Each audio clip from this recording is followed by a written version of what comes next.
Haijalishi nani atakuwa ni mwenye kuonewa, nani mwenye haki, lakini lazima hii mechi ichezwe. Mimi siwezi kuwa shabiki maandazi. Mimi napenda twende katika mstari uliokuwa sawa sawa. Kama tunahitaji soka letu liweze kukua na tuweze kutazama kama nchi ambayo inakuja vizuri kisoka, mambo kama haya inabidi tuyaepuke. Hii iwe salamu tu kwa uongozi, tuache hayo yote yapite, ili mradi tuoneshe ukubwa wetu. Inabidi tupeleke timu uwanjani tuweze kushinda mechi. Haiwezi ligi kuisha katika namna hii. Alafu kuna baadhi ya washabiki pia nao siwaelewi, kwa sababu nembo ya Simba ni kubwa kuliko kitu chochote. Kuhusu viingilio, kuhusu kupromote mechi, wao ndo wafanye, sio sisi tufanye.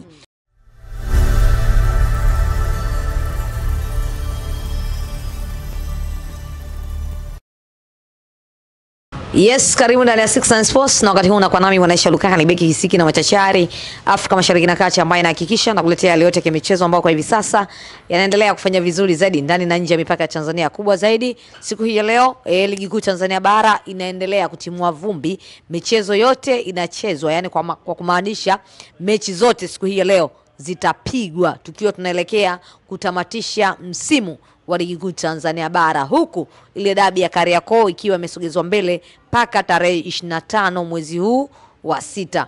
Pembeni yangu hapa nipo na shabiki kinakindaki wa Wekundu wa Msimbazi Simba, Samil Baya. Tunaenda kuzungumza mengi ya kimichezo. Ni shabiki wa Msimbazi na siku hii leo timu yake inaenda kucheza na Ken Gold.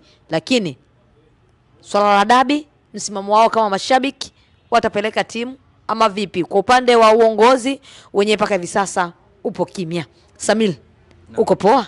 Niko poa kabisa. Sawa sawa? Sawa sawa kabisa. Mambo yanajipa? Nashukuru, heri inapatikana. Vipi tarehe 25 katika mchezo wa dabi?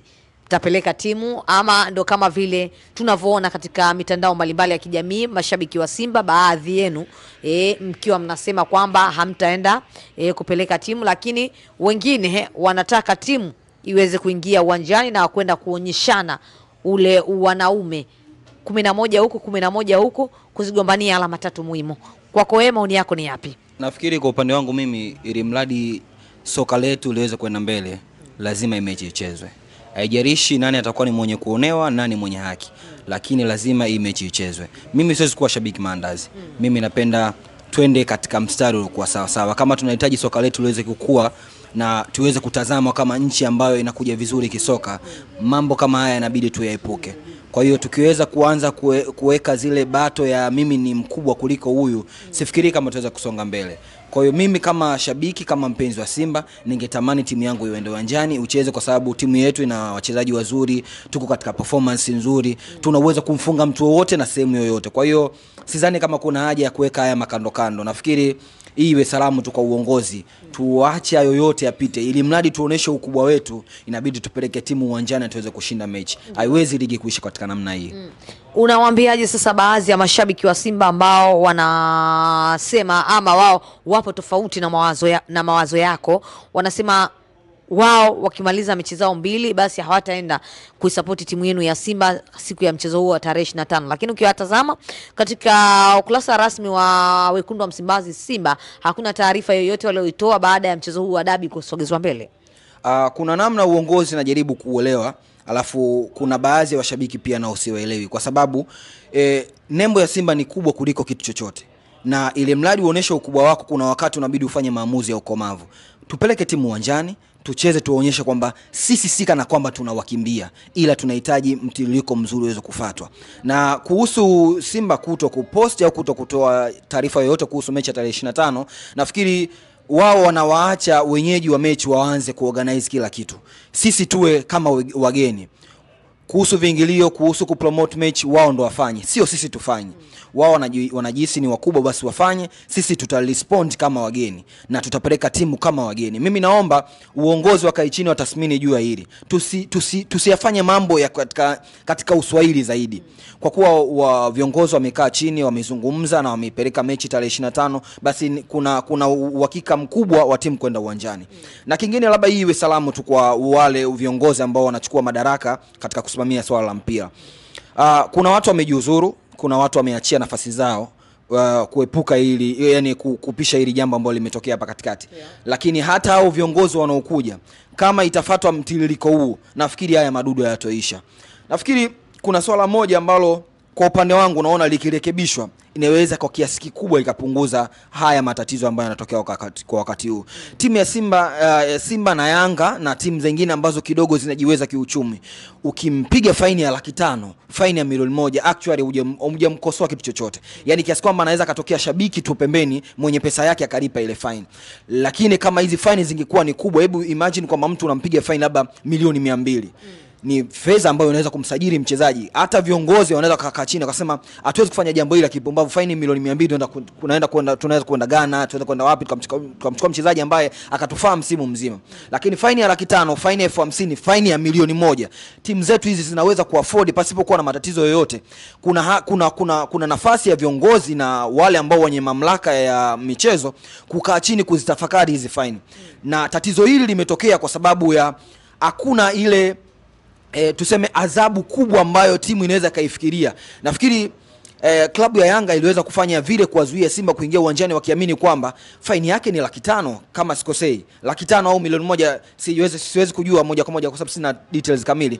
Lakini wanaamini kwamba faini itakuwa ni ndogo na Simba itapeleka timu uwanjani, wao watapigwa faini ya 500,000 na mambo mengine faini yataendelea. Lakini kama faini ingekuwa milioni 2, wao wenyewe nkaa chini wakisema hatuwezi kuwazuia kupoteza milioni 2 kwa ajili ya kuwazuia hao. Kwa hiyo kuna wakati sasa inabidi kama viongozi wakae chini waweze kurekebisha hizi faini, warekebishe adhabu za timu, timu kupita mlango tofauti, timu kuwazuia hawa. Kuna baadhi ya mambo lazima timu iepuke kwa sababu wakiamini kwamba faini ni kubwa, lakini hizi faini ndogo ndogo zinasababisha uozo na upumbavu ambao unaendelea kwa wakati huu. Ndio, Samili, katika mitandao mbalimbali ya kijamii kuanzia jana mpaka leo hii asubuhi kuna taarifa ambazo zinaendelea na zinasema kwamba shirikisho la mpira duniani FIFA tayari limeshaanza kutolea macho mpira wetu wa Tanzania kutokana na kile ambacho kinaendelea, sakata la dabi, lakini pia kipindi tunaelekea katika uchaguzi mkuu wa shirikisho la mpira hapa nchini kwetu Tanzania TFF kwa kuchagua rais wa shirikisho hilo. Baadhi ya watu tayari washaanza kujitokeza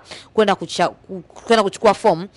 FIFA wamesema wanautazama mpira wa Tanzania, lakini pia wanaenda kuwa makini sana na uchaguzi na mambo yote yaliyokuwa nyuma ya panzia paka kuhairishwa kwa dabi ya Machi 8.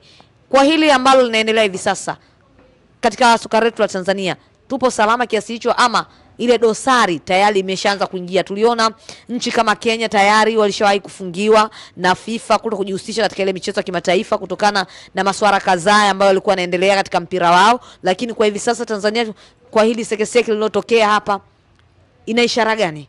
Nafikiri ishara sio nzuri. Ifike hatua kwamba kama mashabiki au wapenzi wa mpira tuelewe, hatupo tena mafichoni.